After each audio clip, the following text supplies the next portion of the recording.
ఇక 9 ఏళ్ల క్రిందట సంచలనం సృష్టించిన రిషితేశ్వరి ఆత్మహత్య కేసును గుంటూరు కోర్టు కొట్టేసింది. సరైన సాక్ష్యాధారాలు లేనందున ఈ నిర్ణయం తీసుకున్నట్లు జడ్జి తీర్పు వెల్లడించారు. అయితే సాక్ష్యాలు ఇచ్చినా కూడా వాటిని కోర్టు ఎందుకు పరిగణలోకి తీసుకోలేదో అర్థం కావడం లేదంటూ రిషితేశ్వరి తల్లి కన్నీళ్లు పెట్టుకుంది. నాగార్జున యూనివర్సిటీలో ఆర్కిటెక్ట్ కోర్స్ చేసిన ఆమె 2015 జూలై 14వ తేదీన రిషితేశ్వరి అనుమానాస్పద స్థితిలో విగతజీవిగా కనిపించింది.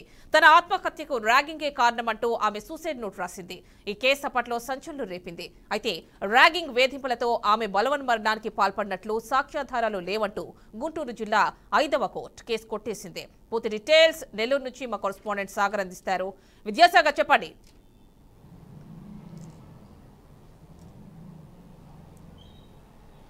రైట్ యామిని, ఈరోజు గుంటూరు జిల్లా తీసుకున్న ఒక నిర్ణయం అతి పెద్ద సంచలనంగా మారవచ్చు. ఎందుకంటే ఈ కేసు ఎంత సంచలనమో ఈ తీర్పు కూడా అంతే సంచలనం. ఎందుకంటే 2015 జూలై 14వ తేదీ ఆర్కిటెక్చర్ నాగార్జున యూనివర్సిటీలో ఆచార్య నాగార్జున యూనివర్సిటీలో ఆర్కిటెక్చర్ చదువుతున్న తెలంగాణ వరంగల్ ప్రాంతానికి చెందిన రిషితేశ్వరిని తన హాస్టల్ భవనంలోనే ఆత్మహత్య చేసుకుంది. ఆత్మహత్య చేసుకునే ముందు తాను ఒక సుదీర్ఘమైన సూసైడ్ నోట్ కూడా రాయడం జరిగింది.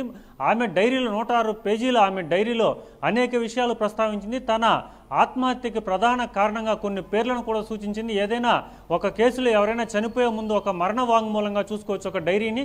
అలాంటి డైరీ రాసిన తర్వాత 2015 తర్వాత కేసు నమోదు కావడం, ఈ కేసు సుదీర్ఘంగా 9 సంవత్సరాల వాదోపాదాలు జరిగిన తర్వాత ఈరోజు గుంటూరు జిల్లా కోర్టు ఇచ్చిన ఈ తీర్పు ఒక శరాఘాతంగా చెప్పవచ్చు బాధితులకి. ఎందుకంటే న్యాయ వ్యవస్థలో ఏదైనా బాధితులకి ఇంత అన్యాయం జరిగిన తర్వాత ఇలాంటి తీర్పు రావడం ఏందని చెప్పి అనేక సంఘాలు కూడా ఇప్పుడు వ్యతిరేకిస్తున్నాయి. దీంట్లో కేసు పూర్వాపరాలు చూసుకుంటే ఆ రోజు 2015 జూలై 14న చనిపోయే 2 రోజుల ముందే రిషితేశ్వరి తన తల్లిదండ్రులకు కూడా కొంత సమాచారం ఇచ్చింది. అలాగే తనకు అత్యంత స్నేహితుడైన ఒక వ్యక్తికి కూడా కొంత సమాచారం తెలియజేసింది తనకు జరిగిన అన్యాయం పైన. ఇదే క్రమంలో సుదీర్ఘమైన సూసైడ్ నోట్ కూడా జరిగింది. ఎలా తాను ఇబ్బంది పడ్డాను, మానసికంగా ఎలా తనని శారీరకంగా వేధించారు, ఎలా తనని ప్రేమించమని వేధించారని చెప్పి అనేక మంది పేర్లు కూడా ఈ సూసైడ్ నోట్లో రాయడం జరిగింది. మరీ ముఖ్యంగా హాస్టల్కి సంబంధించిన ప్రిన్సిపల్ ఎవరైతే ఉన్నారో బాబురావు అనే వ్యక్తి అత్యంత క్రూరంగా ప్రవర్తించాడని, తనకు జరిగిన ఒక ఫంక్షన్లో యాక్చువల్లీ ఏదైనా ఒక కాలేజీకి సంబంధించిన ఫంక్షన్ జరిగితే ఆ కాలేజీ ఆడిటోరియంలో పెట్టుకోవాలి, కానీ అతను ఒక ప్రైవేటు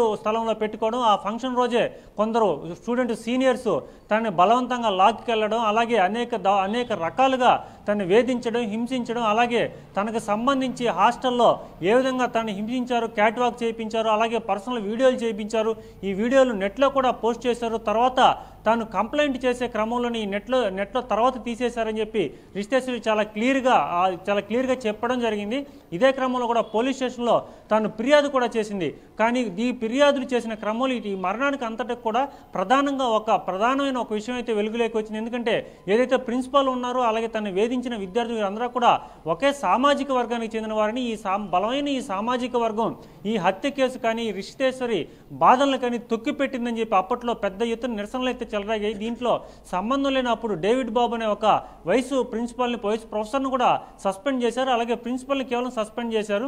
అనంతరం కూడా ఆయన మళ్ళీ తిరిగి విధుల్లోకి వచ్చారు. కానీ ఇంత అన్యాయం జరిగిన ఈ కేసులో పూర్తిగా కోర్టు చిన్న లోపాలని వాటిని పెద్ద తప్పులుగా చూపించి కేవలం ఇంటి పేరు సరిలేదు అని చెప్పి కొన్ని సాక్ష్యాధారాలను తీసుకోలేదని, మరీ ముఖ్యంగా 70 రోజులు రిమాండ్లో ఉన్నారు ఒక 3 విద్యార్థులు. ఈ 3 విద్యార్థులు కూడా అప్పట్లో షరతులతో కూడిన బెయిల్ మంజూరు చేసింది. మొత్తం మీద ఈ తీర్పు ప్రజాస్వామ్యంలో ప్రజా వ్యవస్థలో పోలీసుల తప్ప లేకుంటే న్యాయ వ్యవస్థ తప్ప లేకుంటే ఒక ఆర్గనైజింగ్ మడ్రా అని చెప్పి ఇక్కడ నెల్లూరులో కూడా అనేక కుల సంఘాలు కావచ్చు, అనేక విద్యార్థి సంఘాలు కూడా చాలా తీవ్రమైన వేదనని బాధని తమ మాటల్లో వ్యక్తం చేస్తున్నాయి. వరంగల్లో ఒక్కగానొక్క బిడ్డ ఎన్నో ఆశలతో చదువుకునేందుకు ఆచార్య యూనివర్సిటీకి రావడం, అలాగే బాగా మంచిగా చాలా యాక్టివ్గా ఉండే విద్యార్థి అనవసరంగా చంపేశారని చెప్పి తల్లిదండ్రులు ఆనాటి నుంచే న్యాయ పోరాటం చేశారు. ఈ న్యాయ పోరాటంలో 9 ఏళ్ళు గడిచిన తర్వాత ఈరోజు జిల్లా కోర్టు ఈ విధమైన తీర్పు వస్తుందని చెప్పి తాము ఊహించలేదని చెప్పి రిషితేశ్వరి తల్లిదండ్రులు కూడా తీవ్ర ఆవేదన చెందుతున్నారు.